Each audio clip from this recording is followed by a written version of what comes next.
Voici le thème qui nous dirige en ce jour.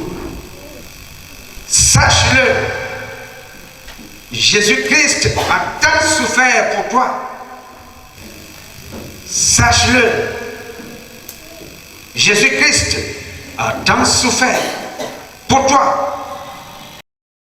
Jésus-Christ, le Fils de Dieu, envoyé par le Père dans ce monde, pour une mission précise, nous sauver et du péché et de ses conséquences, c'est-à-dire la mort, nous sauver et nous arracher des griffes du diable. C'est Jésus-là qui a accompli cette noble mission, a beaucoup souffert. Est-ce que l'Église suit? Amen. Et il faut le savoir. Dieu vient te le rappeler parce que beaucoup, très rapidement, l'oublient. Quand on entendra parler du nom de Jésus, beaucoup vont se limiter à se dire que c'est le Fils de Dieu. Mais ils ne prennent pas toujours conscience de ce qu'il a souffert. Ce Jésus-là, ce Fils de Dieu-là, qui est parti du ciel, du royaume de son Père, pour venir dans ce monde, sache-le, toi qui es là, toi qui m'écoutes, que c'était pour toi. Amen. Alléluia. Amen. Pour toi, pour nous, pour toute l'humanité, il vient. Et il était conscient du prix qu'il allait payer. Il en était conscient. Il savait qu'il devait payer par son sang notre rachat.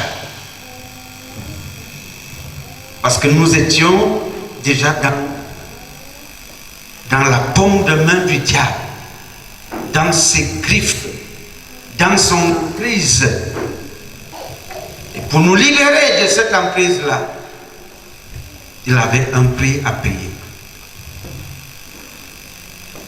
Il est passé pour accomplir cette mission par beaucoup de souffrances.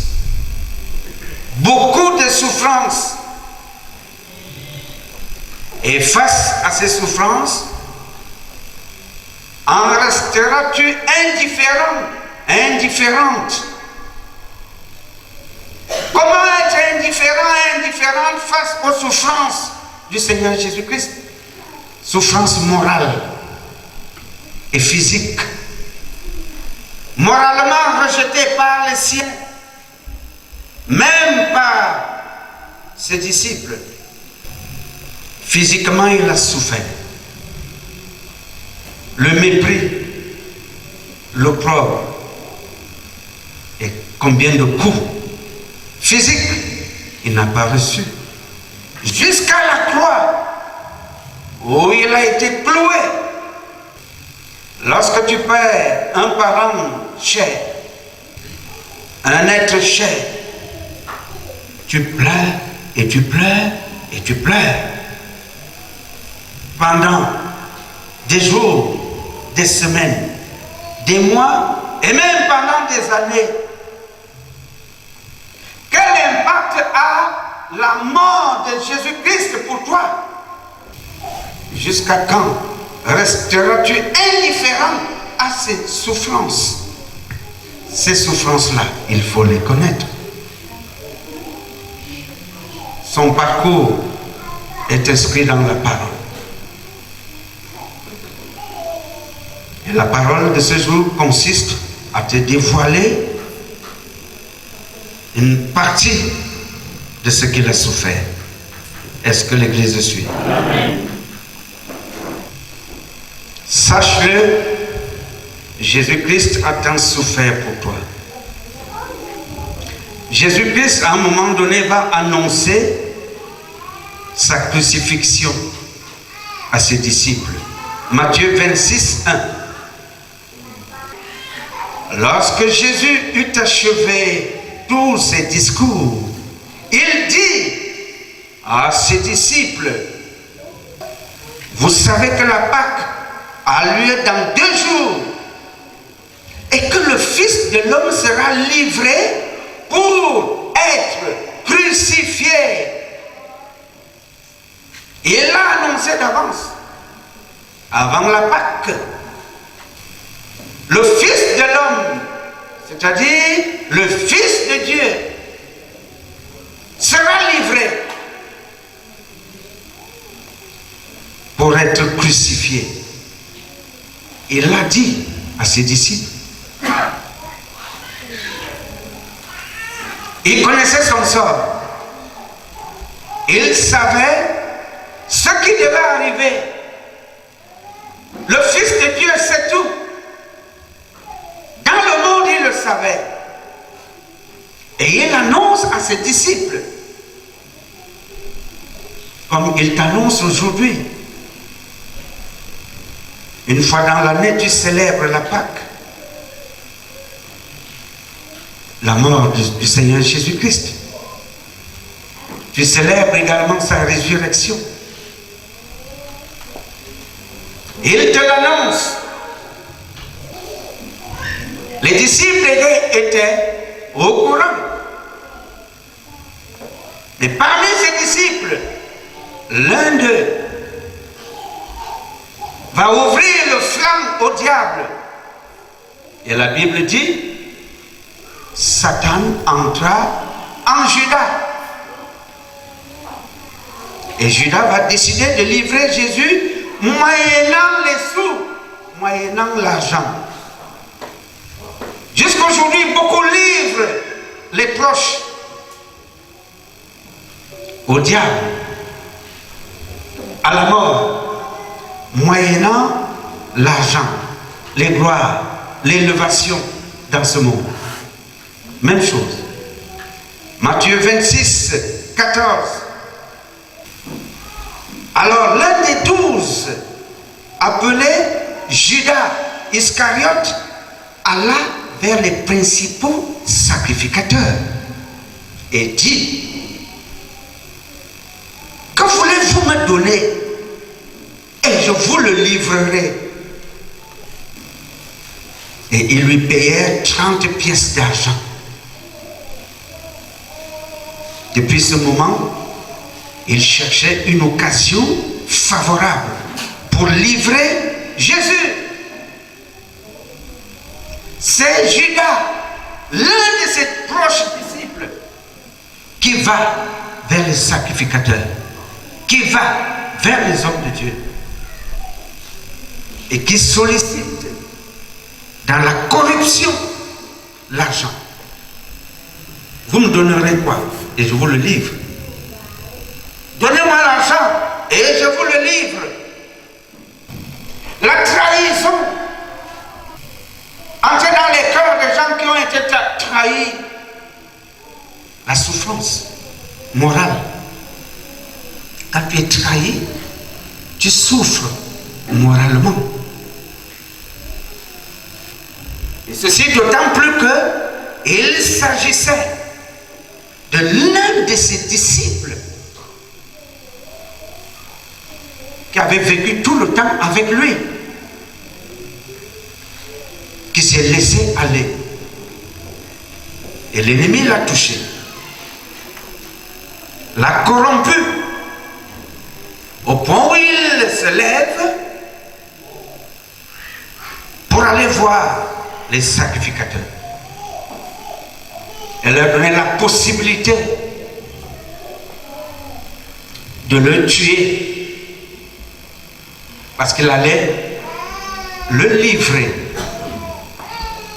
leur montrer là où il se cache, là où il se trouve. Voilà ce qui s'est passé. Jésus qui vient dans le but de sauver des âmes, de leur donner la vie, qui vient nous apporter une bonne nouvelle, est trahi par l'un de ses proches Est-ce que tu m'entends? Les souffrances du Seigneur Jésus-Christ étaient très profondes. C'est Jésus-Christ-là a vécu ça. Il faut que tu le saches. Matthieu 26, 20. Il est écrit, le soir étant venu, il se mit à table avec les 12, ses 12 disciples. Pendant qu'il mangeait, il dit, je vous le dis en vérité, l'un de vous me livrera. L'un de vous me trahira. Ils furent profondément attristés et chacun se mit à lui dire, est-ce moi, Seigneur? Au verset 25. Judas, qui le livrait, prit la parole et dit, est-ce moi, Rabbi? Est-ce moi, maître? Jésus lui répondit, tu l'as dit, c'est toi. Verset 30. Après avoir chanté les cantiques, ils se rendirent dans la montagne des Oliviers. Je vous le dis en vérité, l'un de vous me livrera. Il est là avec ses disciples, il mange. Il est en communion avec eux. Ils sont à table. L'un de vous va me livrer. Et quand il leur annonce cela, ceux qui ne savaient rien de cette affaire étaient tristes. Oh, comment est-ce possible? Comment cela devrait partir de l'un de nous? Seigneur, est-ce que ce sera moi? Est-ce moi? Et celui qui allait le livrer aussi entre dans cette hypocrisie-là. C'est pour cela que l'hypocrisie est en force dans l'église. Judas de sa bouche, est-ce moi? Et pourtant c'est lui qui avait pris les sous. C'est lui qui le livrait. Mais il vient tout de même comme pour se disculper. Est-ce que ce sera moi? Et il avait affaire à Dieu, au Fils de Dieu. Tu l'as dit. Quand les autres le disaient, Jésus se taisait. Judas arrive et lui dit, Seigneur, est-ce que c'est moi qui vais te trahir? Tu l'as dit. Et le repas continue. Et ils se sont mis à chanter. Et ils chantaient. Et ils chantaient. Ils savaient ce qui devait lui arriver, mais ils chantaient les cantiques. Verset 31. Alors, Jésus leur dit, je serai pour vous tous cette nuit une occasion de chute. Car il est écrit, je frapperai le berger et les brebis du troupeau seront dispersées. Verset 33. Pierre, prenant la parole, lui dit, quand tu serais pour tous une occasion de chute, tu ne le seras jamais pour moi. Jésus lui dit, je te le dis en vérité, cette nuit même, avant que le coq chante, tu me renieras combien de fois? 3 fois. Je serai pour vous cette nuit une occasion de chute. On verra qui est qui.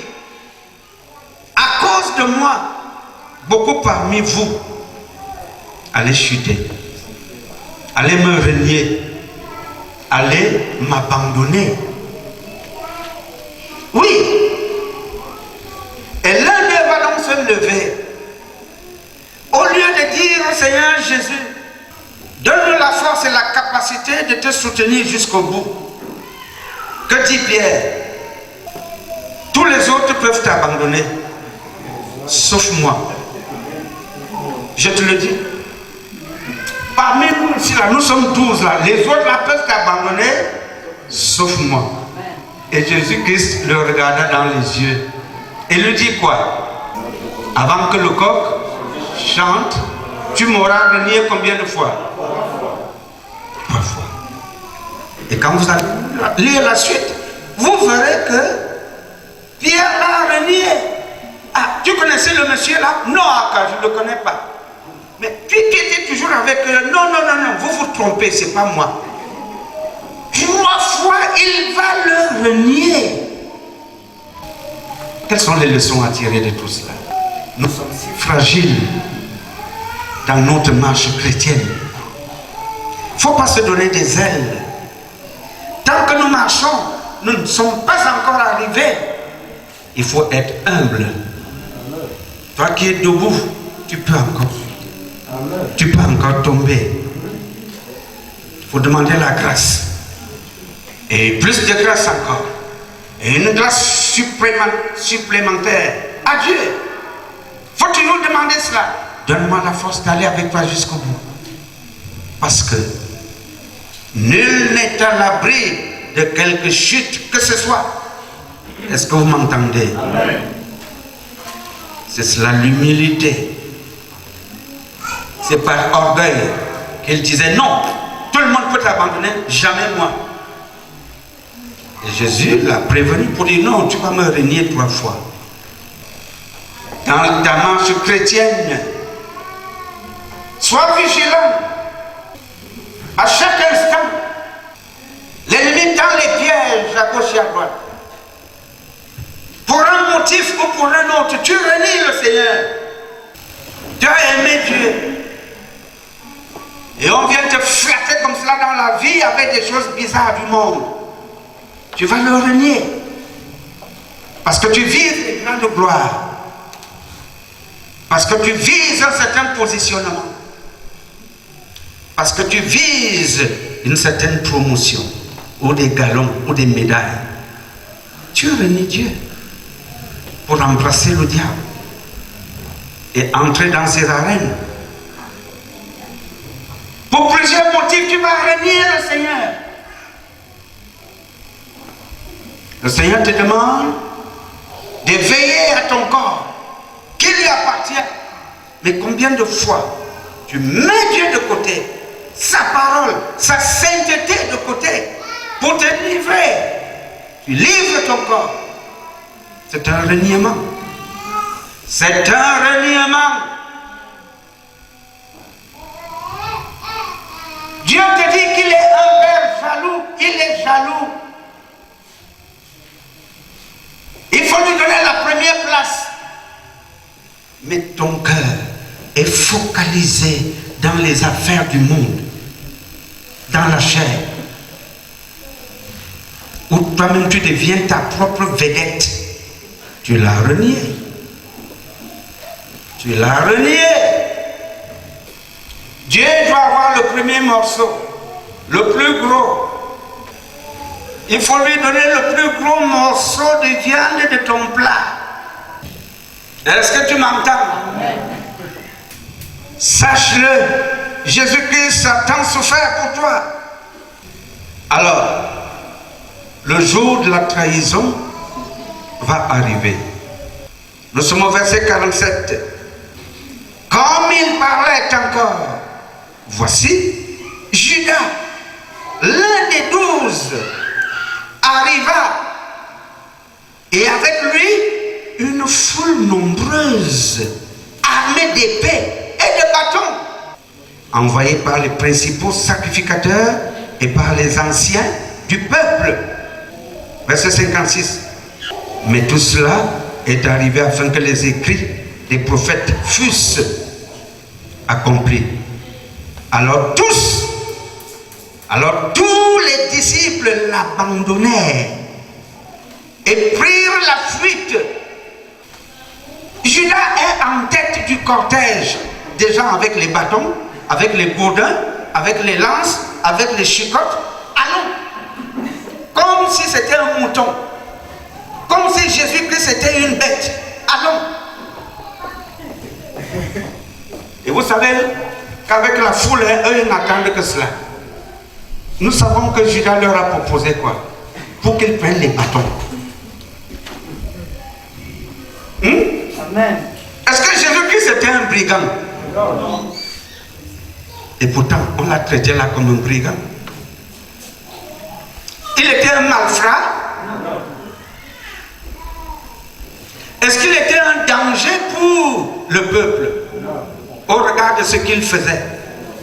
Et pourtant, regardez, les gens se lèvent avec les bâtons et les bourdons. Ils viennent comme ça, c'est pour le violenter. C'est ce qui est arrivé, sache-le. Et il était là, il attendait. Il attendait. Il savait, il les voyait venir. D'ailleurs, il y a l'un de ces brigands-là qui s'était approché comme cela de Jésus. Et l'un de ses disciples proches a pris l'épée, a coupé l'oreille. Jésus-Christ s'est fâché, il dit pourquoi tu lui coupes l'oreille? Le Jésus là a tendu les mains pour replacer l'oreille à sa place. Amen. Est-ce que tu m'entends? Amen. Il avait une œuvre à réaliser. Quiconque pouvait s'opposer, comme toujours ce fougueux de Pierre, il lui a dit, arrière de moi, Satan. Il s'est adressé à lui, Pierre, pour dire, arrière de moi, Satan. Parce que tes pensées ne sont pas les pensées de Dieu. Je dois accomplir, c'est pourquoi le Seigneur m'a envoyé dans ce monde. Amen. Oui. Est-ce que l'Église suit? Amen. Les souffrances du Seigneur, c'était pour toi. Pour qu'aujourd'hui, tu ne souffres plus. Amen. Parce que derrière ces souffrances, il était en train de réaliser quelque chose de fort. C'est pour ça que tu dois être sensible à ce qu'il a souffert. Et c'est pour ça que tu ne devrais plus, le sachant, marcher n'importe comment. Non. Voilà. La bande est arrivée et ils vont arrêter Jésus-Christ. Et ils vont l'amener chez le gouverneur. Verset 57. Ceux qui avaient saisi Jésus l'emmenèrent chez le souverain sacrificateur Caïphe, où les scribes et les anciens étaient assemblés. Qu'en faisant ensemble, ils répondirent, il mérite la mort. Qu'en dites-vous? Le peuple va dire, il mérite la mort. Celui qui vient donner la vie est jugé par les hommes qui disent, non Jésus, tu mérites la mort. Devant le gouverneur Pilate, Matthieu 27, 13. Alors Pilate lui dit, n'entends-tu pas de combien de choses il t'accuse? Et Jésus ne lui donna de réponse sur aucune parole. Ce qui étonna beaucoup le gouverneur. Comme ils étaient assemblés, Pilate leur dit, lequel voulez-vous que je vous relâche? Barabbas ou Jésus qu'on appelle Christ? Verset 22. Pilate leur dit, que ferais-je donc de Jésus qu'on appelle Christ?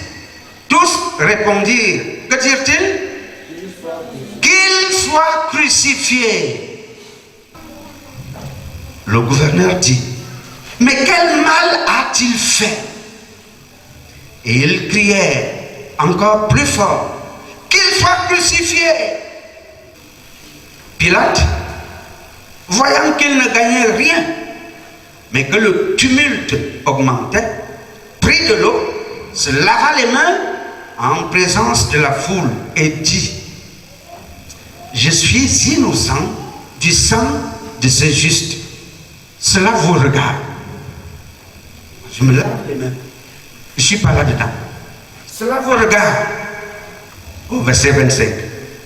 Et tout le peuple répondit, que son sang retombe sur nous et sur nos enfants. Alors Pilate leur relâcha Barabbas.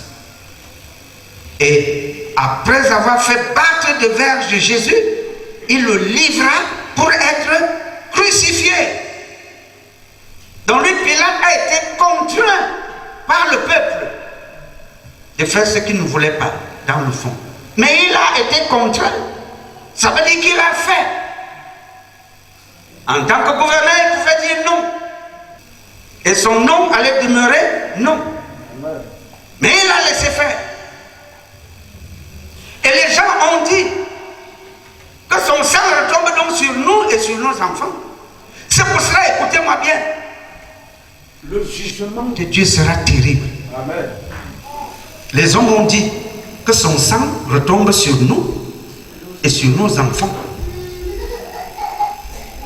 Et c'est pour cela qu'aujourd'hui, beaucoup continuent à le crucifier, continuent à le tuer.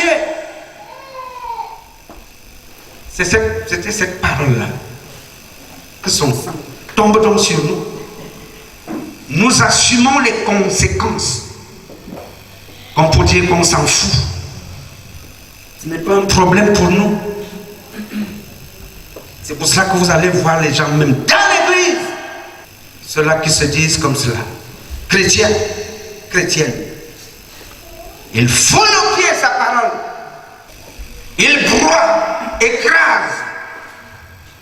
Jésus-Christ monte sur lui comme un grumier sur un pauvre passant qui est tombé et qui l'écrase. Voilà comment, jusqu'aujourd'hui, les gens écrasent le Seigneur. Chaque fois que tu ne seras pas aligné, et chaque fois que tu auras pris une autre piste qui disqualifie et sa parole et la personne de Jésus-Christ, tu n'as pas de différence avec cela qu'il avait dit, que ton sang tombe sur nous et sur nos enfants. Et les malédictions sont sur et les personnes et les enfants. Et les gens crient. Les gens crient. Les gens pleurent. Voyons comment physiquement il a souffert. Matthieu chapitre 26 au verset 67 nous dit, là-dessus, ils lui crachèrent au visage et lui donnèrent des coups de poing et des soufflets en disant, Christ prophétise, dis-nous qui t'a frappé. Non seulement ils vont cracher sur sa face, pas une personne, ils sont nombreux. Chacun vient et crache, crache, crache, crache, crache. Il a reçu toute forme de crachat sur son visage. Après les crachats, c'est quoi? Les coups de poing. Bim, bim, bim, bim, bim, bim, bim, bim, bim. Ses yeux se ferment à cause des crachats. Le visage est boursouflé à cause des coups et des soufflets, c'est-à-dire des gifles. Les soufflets, c'est les gifles. Bam! Comme il avait un visage si doux, et qu'on va voir ça aujourd'hui. Bam! Bam! Bam! Bam! Chacun venait s'exercer là sur lui. Et c'est pour cela, les yeux fermés, à cause des crachats et à cause de la multitude des coups de poing, les gens vont ironiser. C'est-à-dire se moquer de lui en disant, prophétise et dis-nous qui t'a frappé. Parce qu'il avait déjà les yeux fermés. Qui t'a frappé? Prophétise. Tu dis que tu es le prophète de Dieu. Prophétise donc. Dis-nous qui t'a frappé. Les souffrances du Seigneur. Les souffrances de Jésus-Christ que nous négligeons aujourd'hui, que nous mettons de côté, dont nous ne suivons plus le chemin. Les souffrances de Jésus-Christ, sache-le, tout ceci, c'était pour toi. C'était pour moi et c'était pour nous. Quand on te donne une seule gifle ici, tu t'énerves, tu te fâches et tu dis, tu m'as giflé, tu vas utiliser toutes sortes de paroles pour influencer l'autre. Mais lui, il en a reçu des paquets de gifles, mon ami. Et des crachats. Et devant tout cela, aucune réponse. Il n'a pas répondu. Quand quelqu'un se lève comme cela et vient te pointer seulement le doigt comme cela, tu deviens comme un coq enragé. Tu vas te lever comme cela, dresser la tête comme un chien pour dire, mais tu veux la guerre? Faisons la guerre. Quand on te montre le doigt comme cela, pour les plus violents, quelqu'un te regarde seulement genre, non, tu as provoqué. La bagarre va commencer. Et dans ce genre de bagarre, pardon, il doit pas vite. Mais lui, il reçoit tous ses coups, il ne répond pas. Il ne répond pas. Il doit payer ce prix-là. La leçon dont c'est quoi? Continue donc à être brutal et à réagir comme cela, comme un animal. Lorsque quelqu'un te regarde bizarrement, bien lorsque quelqu'un te montre du doigt, il ne te touche même pas. Tu as déjà pris, tu as déjà attaché les foulards autour des hanches pour lutter.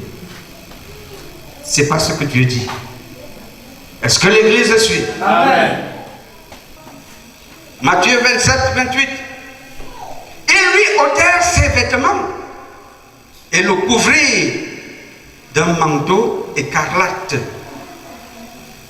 Ils tressèrent une couronne d'épines qu'ils posèrent sur sa tête et ils lui mirent un roseau dans la main droite. Puis, s'agenouillant devant lui, ils le raillaient en disant: Salut, roi des Juifs. Les souffrances de Jésus-Christ. Il est habillé. Les hommes viennent le déshabiller. Qui voulait voir sa nudité exposée? Mais c'est ce qu'ils ont fait. Ils l'ont déshabillé. Comme pour bien se moquer de lui, ils vont tresser comme cela. Prendre dans des arbustes épineux, ils vont tresser sous forme de couronne d'épines. Cette couronne-là, vous placez sur sa tête, foncez cela comme ça sur sa tête. Et ces épines avaient transpercé son cuir chevelu. Et le sang avait coulé là, de la tête. Qu'est-ce qu'il n'a pas subi? Qu'est-ce que Jésus-Christ n'a pas subi? En dehors des crachats, en dehors de ses mépris, en dehors des coups de poing et des gifles. On se moque de lui. Si tu es Dieu, dis-nous qui est en train de te faire tout cela. Verset 30. Et il crachait contre lui, prenait le roseau et frappait sur sa tête. Les passants l'injuriaient et secouaient la tête. Les passants l'injurient. On est en train de finir quelqu'un, de le frapper, de le ridiculiser. Mais les passants qui avaient vu et qui savaient ce que Jésus-Christ avait fait, ils passent et ils se moquent. Oh, celui-là, là. Vraiment, les gens viennent nous tromper ici en disant que. Les voilà. Les voilà, les Jésus. Les voilà, les voilà. C'est la même chose aujourd'hui encore. Même chose. Les souffrances de Jésus-Christ. Les passants n'étaient pas neutres. Ils l'injurient. Ils se moquent de lui. Chacun dit son mot. Dieu dit: sois lent à parler. Toi, tu veux mettre ta bouche dans ce que tu ne connais même pas. Et tu sais que tu vas récolter quoi derrière cela? Verset 40. En disant: toi qui détruis le temple et qui le rebâtis en 3 jours, sauve-toi toi-même. Si tu es le Fils de Dieu, descends de la croix. Voilà ce qu'il disait. Sauve-toi toi-même. Descends donc de la croix. Tu disais que tu es Fils de Dieu. Que Dieu vienne te sauver, qu'il vienne te délivrer. Et pourtant, il était en train de payer un prix. Le prix de notre délivrance, de notre libération. Amen. Le prix de notre rachat et de notre salut. Amen. Le prix de notre bonheur et de notre paix. Amen. Le prix de notre guérison. Amen. Les principaux sacrificateurs, avec les scribes et les anciens, se moquaient aussi de lui et disaient, il a sauvé les autres et il ne peut se sauver lui-même. Si les rois d'Israël, qu'il descende de la croix et nous croirons en lui. Et il s'est confié en Dieu, que Dieu le délivre maintenant, s'il l'aime. Car il a dit, je suis fils de Dieu. Et au verset 44, les brigands crucifiés avec lui l'insultaient de la même manière. Est-ce que vous voyez tout cela? C'est beaucoup de charges, ça. Les passants s'en mêlent. À côté de lui, il y avait des brigands. Eux aussi s'en mêlent. Surtout un, parce que l'autre s'était racheté. Est-ce que tu me suis? Amen. Se moque de lui. On le traite de tout. On le considère comme un moins que rien. Ça, c'est ce que Jésus-Christ a souffert. Et c'est ça qui va l'entraîner à la mort. Oui. Les gens de l'époque ont craché sur lui. Aujourd'hui, les gens crachent sur lui. À l'époque, ils s'étaient moqués de lui. Ici, dans cette salle. Et ceux-là qui me suivent, beaucoup se moquent de lui. Le méprisent. Le foulent aux pieds. Le considèrent comme zéro. Beaucoup même ont pris sa place. Pour dire qu'ils sont devenus des dieux. Beaucoup se font appeler Christ. Pour ne pas dire Christian, Christine ou Christinette. Tout ce qui a trait avec Christ. Comme pour dire qu'il s'identifie à lui. Ce n'est pas parce qu'on va t'appeler Jean ou Jean-Baptiste que tu seras comme le Jean-Baptiste de la Bible. Tu peux être Jean-Baptiste dans ce monde-ci et être un parfait brigand. On va t'appeler Christian et tu es le plus grand sorcier de ton quartier. Tu n'as rien de Christ. Est-ce que l'Église suit? Amen. Ce n'est pas dans la para. Ce n'est pas dans les noms. C'est plus profond que ça. Amen. Les souffrances du Seigneur. Quel impact ces souffrances ont-elles sur toi? Quel impact? En es-tu consciente de ce qu'il a souffert? Tel que tu dises, non, je n'entre pas dans le paquet de ceux-là qui continuent à le faire souffrir. Parce que je te le dis, Jésus-Christ ressuscité est vivant. Amen. Et la bonne nouvelle que je te donne, il est là avec nous. Amen. Ah, il m'entend parler. Amen. Il ne te demande pas, je te dis. Est-ce que l'Église suit? Amen. Que fais-tu de ce Jésus-Christ souffrant? Même les sacrificateurs se moquaient de lui. Ceux-là qui étaient supposés connaître Dieu, donner sa parole, se moquaient de lui. Pose-toi la question. Dans ce jeu-là, tu es où? Examine-toi. Est-ce que tu te moques également de lui?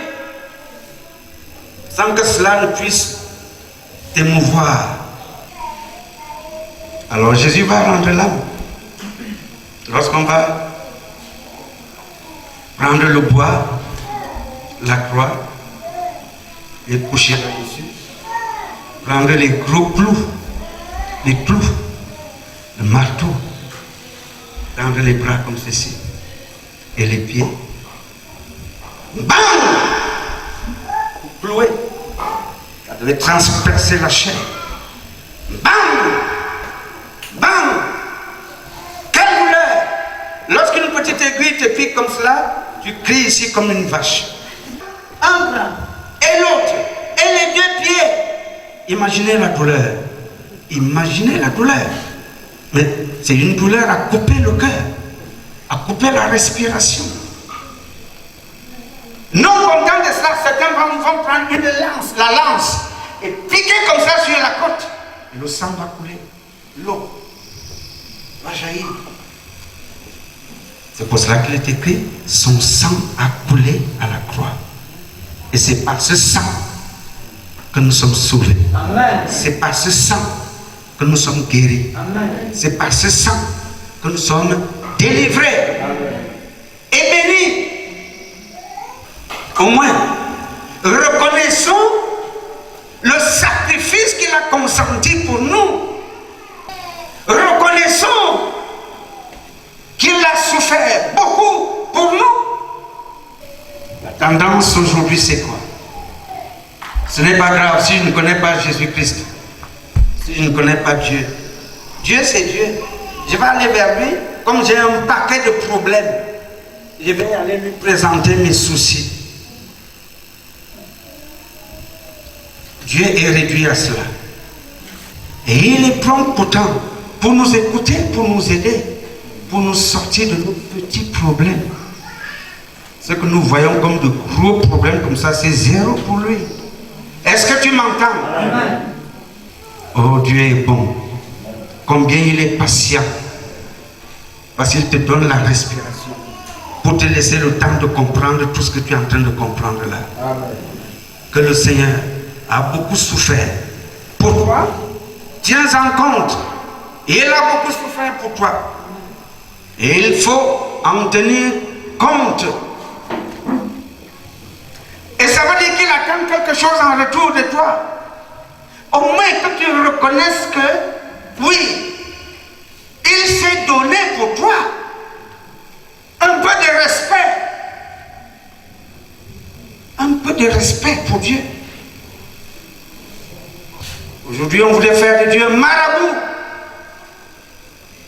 Pour un oui, pour un non, on court vers lui. Tout en vivant dans les ténèbres, dans le noir. Et on va lui demander des choses. C'est Dieu le Créateur. Il a tout en main. Toutes nos solutions. Il sait tout de nous. Mais tout de même, reconnaissons les souffrances de Jésus-Christ pour nous. Ayons la crainte de Dieu.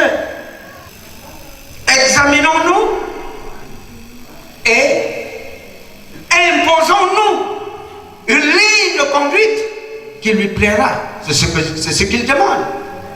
Si tu voudrais obtenir de grandes choses de lui, reconnais-le comme Dieu.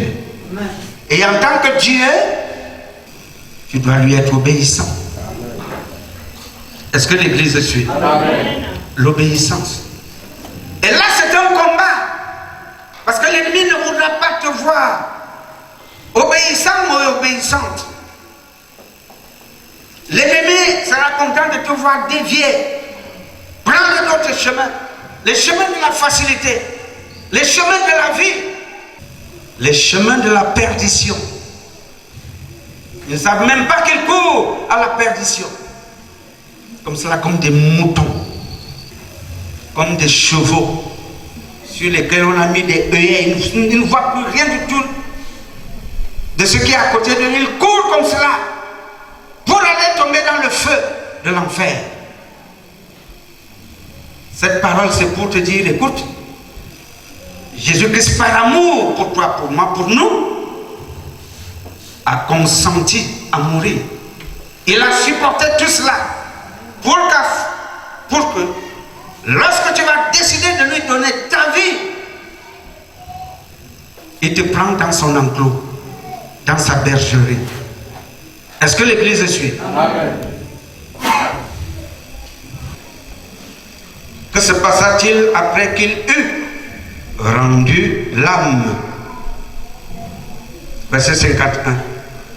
Et voici, le voile du temple se déchira en deux, depuis le haut jusqu'en bas. La terre trembla, les rochers se fendirent, les sépulcres, c'est-à-dire les tombes, s'ouvrirent, et plusieurs corps des saints qui étaient morts ressuscitèrent. Étant sortis des sépulcres, après la résurrection de Jésus, ils entrèrent dans la ville sainte et apparurent à un grand nombre de personnes. Le centenier et ceux qui étaient avec lui pour garder Jésus, ayant vu le tremblement de terre et ceux qui venaient d'arriver, furent saisis d'une grande frayeur et dirent: Assurément, cet homme était fils de Dieu. Où est l'église? Amen. Cet homme était fils de Dieu, il pouvait le reconnaître après. Il était déjà mort. Et dans l'église, le voile s'est déchiré. Le voile du lieu très saint, déchiré. Comme pour dire quoi? Comme pour dire que maintenant tu as la possibilité de t'adresser à Dieu. Amen. Directement. Amen. Avant, ce n'était pas possible. Il fallait passer par un sacrificateur. Et maintenant, tu as la possibilité, dans ta relation avec lui, et au regard de ce qu'il avait fait, de se voir déchiré, de te lever, de te mettre à genoux devant Dieu, il t'écoute et il t'exauce. Est-ce que tu m'entends? Tu élèveras des prières, il écoutera et il te répondra favorablement. C'est ce voile-là qui a été déchiré. Amen. Tu as accès librement à son saint trône.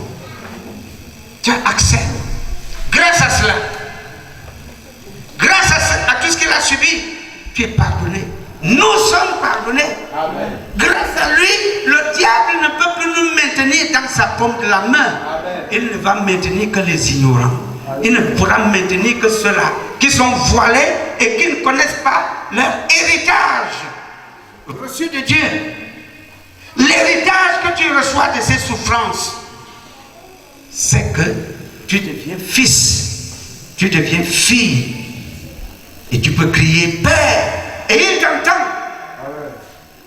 L'héritage que tu reçois de tout ceci, c'est que les portes du royaume de Dieu te sont ouvertes. L'accès à la vie éternelle t'est ouvert.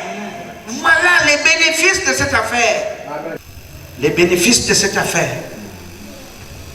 Lorsque tu as fauté, tu as un avocat auprès du Père, Jésus-Christ. Va devant lui, mets-toi à genoux, dis-lui, mon Père, mon Seigneur, je me suis mal comporté. Pardonne-moi. Et tu es pardonné. Et son sang là te purifie. Son sang purifie le monde, purifie le sol. Si tu es dans un sol maudit, invoque le sang de Jésus-Christ, ton sol sera béni. Amen. Cultivateur, cultivatrice, tu as cultivé des choses qui ne donnent pas. Tu connais Dieu, tu connais tes atouts et tu connais ton héritage. Invoque le sang de Jésus-Christ dans ton champ, dans ta plantation, dans ton travail, dans ta famille, et tu seras couvert par les grâces de cela. Est-ce que tu m'entends? Amen. Mais si tu ne le sais pas, si tu ne l'invoques pas, l'ennemi profite de ton ignorance pour te finir. Et beaucoup vont vivre comme cela sans paix dans le cœur. Parce qu'ils n'ont pas Dieu. Quiconque a Dieu a la paix. Parce que Jésus-Christ, le Fils de Dieu, le Prince de la paix, nous apporte la paix. Avec Dieu, tu fais des exploits.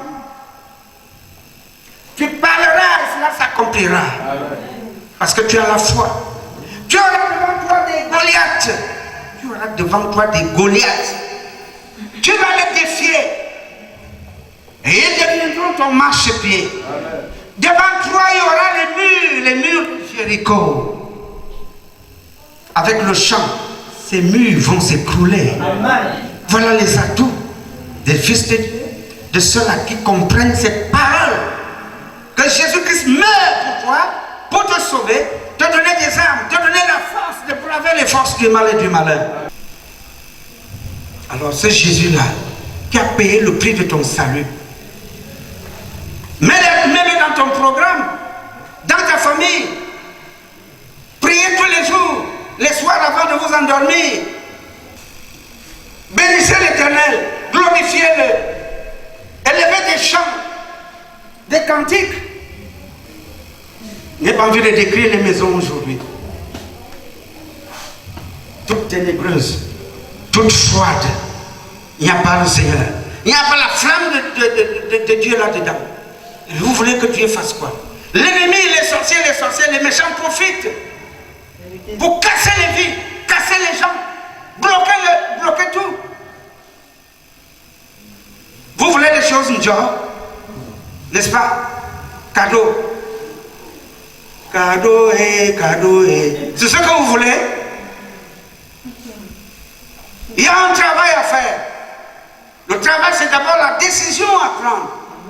Est-ce que l'église suit? Amen. Prends la décision de suivre cette affaire-ci et tu verras beaucoup de choses changer dans ta vie. Toi qui, hier encore, tout le monde piétinait comme cela. Mais c'est toi qui deviendras redoutable devant les gens. Quand tu as Jésus-Christ. Quand tu as Jésus-Christ. Quand tu as sa flamme. On ne t'approche plus n'importe comment. Est-ce que tu me suis? Amen. Oui. Partout où tu passeras, ta flamme, ta lumière va indisposer les gens qui prendront fuite. Amen. Sans Jésus, les gens te maudissent et tu es maudit. Ta vie est piétinée là. Tu meurs avec des cheveux blancs comme ça. Tu n'as pas de femme, tu n'as pas d'homme. Avec Jésus-Christ, il va aménager les choses pour que tu sois béni. Amen. Dans tous les plans, est-ce que tu m'entends? Les gens vont profiter de la mort contre toi. Il a vaincu la mort à travers cet acte-là. Tu ne peux plus être touché. Amen. Tu ne peux plus. Quand tu vas l'invoquer, est-ce que cette parole te pousse à prendre des décisions? Amen. Vous avez le choix. Nous on donne la parole. Je vais tendre vers la fin. Comment réagis-tu face aux souffrances de Christ? 1 Pierre 4, 13. Réjouissez-vous au contraire de la part que vous avez aux souffrances de Christ, afin que vous soyez aussi dans la joie et dans l'allégresse lorsque la gloire apparaîtra. Tu voudrais bénéficier de tout, mais tu refuses les persécutions qu'il y a lorsque tu suis Jésus-Christ. Mais mon ami, tu te trompes. Intègre les souffrances du Seigneur Jésus-Christ également dans ta vie. Tu n'es pas plus grand que le Maître. 2 Timothée 3,12 dit: or, tous ceux qui veulent vivre pieusement en Jésus-Christ seront persécutés. Intègre ça dans ta vie. Et en conclusion, 1 Pierre 3,18, Christ aussi a souffert une fois pour les péchés, lui juste pour des injustes, afin de nous amener à Dieu. Toutes les souffrances du Seigneur, c'était pour nous amener à Dieu. Il a souffert, c'est pour nous amener à Dieu, pour nous conduire à lui. Et dans cette marche-là, ce ne sera pas toujours facile. Amen. Il faut avoir les armes pour être debout.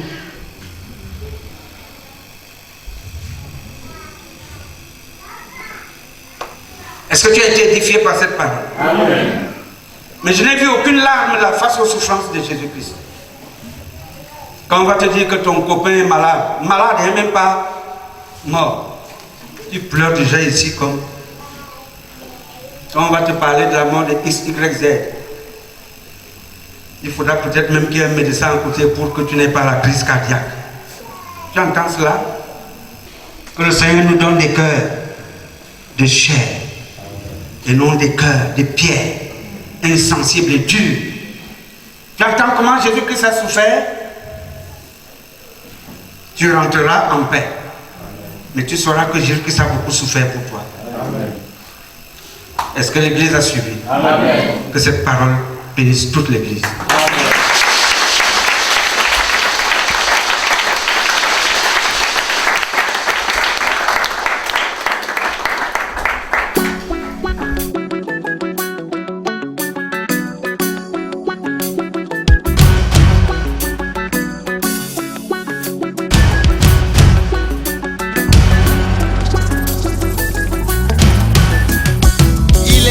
Il est là, Jésus-Christ est là, le bon berger est là, pour toi et pour moi, pour nous consoler, pour nous fortifier. Il est là maman, il est là papa, il est là.